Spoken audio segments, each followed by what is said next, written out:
Assalamualaikum, semangat pagi. Setiap organisasi mempunyai satu tantangan yang ada, yang paling berat yaitu terkait dengan biaya operasional. Dan tahun 2022 juga diproyeksikan oleh banyak pihak sebagai tahun awal pemulihan recovery pasca COVID-19. Pertanyaannya adalah apakah kita mampu memanfaatkan momentum ini dan memperbaiki biaya kita agar lebih baik dan efisien. Video ini adalah jawabannya dan berisi bagaimana cara kita mengimplementasikannya, bagaimana timelinenya, bagaimana ruang lingkup yang akan kita pakai, serta keuntungan finansial yang akan didapat. Secara ringkasan dapat disampaikan bahwa saat ini adalah saat yang paling baik untuk melakukan berbagai inisiatif dan menjadikan semua pihak terkait berpikir keras menghadapi tantangan dan momentum ini. Sementara itu untuk saat ini pun pemerintahan daerah sudah mendapatkan dan telah ada tantangan yang di depan mata. Tantangan target dari pemerintah pusat yang harus dicapai. Tantangan besar adalah bagaimanapun jika kita melaksanakan semua inisiatif ini dengan biaya yang terjaga dengan baik. Secara ringkas, inisiatif ini adalah itu, bagaimana mengantisipasi perubahan yang cepat dan dinamis dengan tantangan yang ada saat ini, namun dengan biaya yang efisien. Bagaimana inisiatif ini dimulai? Inisiatif ini berawal dari suara kita. Ya, suara Anda yang menjalani proses ini, proses dan kegiatan selama ini. Dan tentunya suara masyarakat yang menerima servis dan hasil dari proses itu. Semua berawal dari aspirasi agar pemerintah daerah lebih bijak dalam pengelolaan APBD mengingat keterbatasan yang ada selama masa pandemi COVID-19.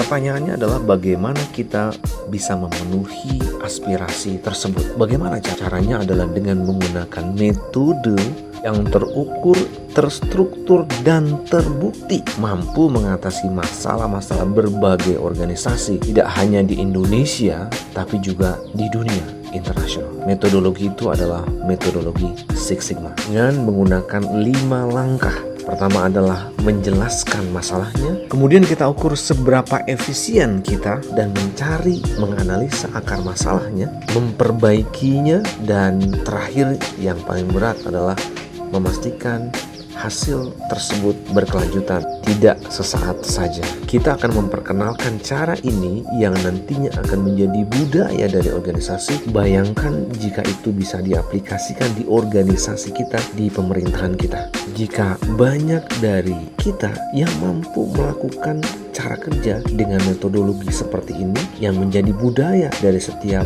pegawai di pemerintahan kita. Metodologi yang jika kita search di Google, kita akan menemukan 400 juta lebih hasil yang membuktikan bagaimana metodologi ini begitu terkenal dan terbukti. Bagaimana metode atau cara ini akan diimplementasikan dalam sebuah proyek. Bagaimana jadwal implementasinya. Total waktu yang dibutuhkan untuk inisiatif ini 4-6 bulan. Dari mulai tahap wacana sampai persetujuan, kemudian perencanaan, eksekusi rencana tindakan, memonitor pergerakan dan mencapai target, sampai akhirnya kita tutup dan serah terimakan inisiatif ini untuk menjadi bagian keseharian bekerja dan menjadi budaya di organisasi. Untuk fase pertama dari inisiatif ini, kita akan fokus kepada ruang lingkup 2 hal. Yang pertama adalah fokus kepada masyarakat yang menjadi penerima servis dari pemerintahan daerah. Bagaimana servis kepada masyarakat, bagaimana budaya servis diterapkan, bagaimana menanggapi aduan dari masyarakat, bahkan sampai bagaimana menyapa masyarakat kita dari mulai level kelurahan sampai dengan level kabupaten. Yang kedua adalah bagaimana bagian operasional jadi lebih efektif dan efisien, yang ujungnya nanti akan mendukung bagian bagaimana kita memberikan servis kepada masyarakat. Perbaikan dilakukan dengan melihat semua proses dari awal sampai akhir dan biaya yang dikeluarkan untuk melakukan semua proses tersebut. Sehingga dengan demikian akan terjadi kombinasi untuk perubahan yang lebih baik di bagian depan, frontline, dan juga di bagian operasional. Setelah semua itu dilaksanakan, maka bagian terpentingnya adalah bagaimana kita bisa mengetahui keuntungan yang didapatkan secara finansial yang merupakan ujung dari target proyek ini didapatkan. Berdasarkan database dari perusahaan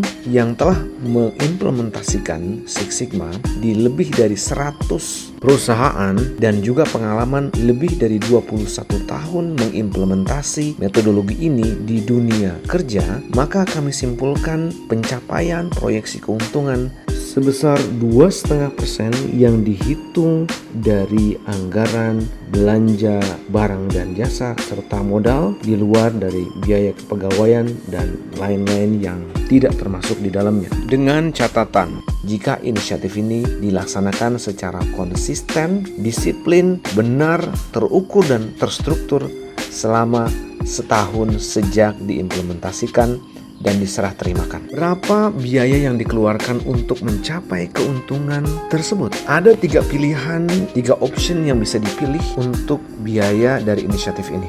Dan yang menjadi poin penting dari proyek ini adalah bagaimana kami memberikan garansi jaminan kepada organisasi pemerintah daerah untuk hasil dari inisiatif yang kita laksanakan bersama ini sesuai dengan pilihan opsi yang diambil.